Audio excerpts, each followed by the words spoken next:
আসসালামু আলাইকুম বন্ধুরা। আজকে আমি অনেকদিন পর কসুরলতি রান্না করব। এই সময় ধরতে গেলে প্রায় কসুরলতি পাওয়াই যায় না। হঠাৎ করে আমার শ্বশুর বাজারে গিয়ে কসুরলতি পেয়ে গেছে, তাই নিয়ে এসেছে। এখন আমি সেটা রান্না করব। এই যে সুন্দর করে কেটে ধুয়ে রেখেছি।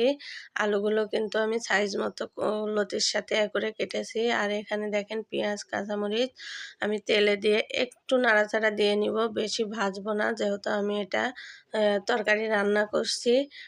সেই জন্য আমি ভাজবো না। এখন জিরা গুঁড়ো, হলুদ আর লবণ দিয়ে তার ভিতরে আমি লতাটা দিয়ে দিলাম। লতাটা আমি একটু কষিয়ে নেব। আমরা লতা এইভাবেই রান্না করি, একটু কষিয়ে নেই হালকা করে, অনেকে হাতে মাখিয়ে দেয়। আমরা এইভাবে রান্নাটা করি। দেখেন একটু কষিয়ে নেওয়ার পরে ছোট মাছটা দিয়ে দিলাম। দুই একটা নাড়াচাড়া দিয়ে আমি এখন ঢাকনা দিয়ে দিব। ছোট মাছটা দেওয়ার পরে বেশ কিছুক্ষণ রাখতে হয়। আবার বেশিক্ষণও রাখবেন না, যেন গলে না যায়। নাড়াচাড়া দিয়ে এখন ঝোলটা দিয়ে দিলাম।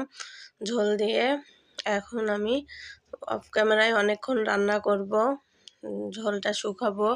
এই যে দেখেন আমি অফ ক্যামেরায় অনেকক্ষণ জাল দিয়ে নেওয়ার পরে এখন উঠে দেখছি কেমন হয়। এই যে দেখেন ঝোলটা কিন্তু শুকিয়ে গেছে একদম।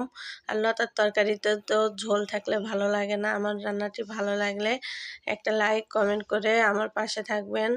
আল্লাহ হাফেজ।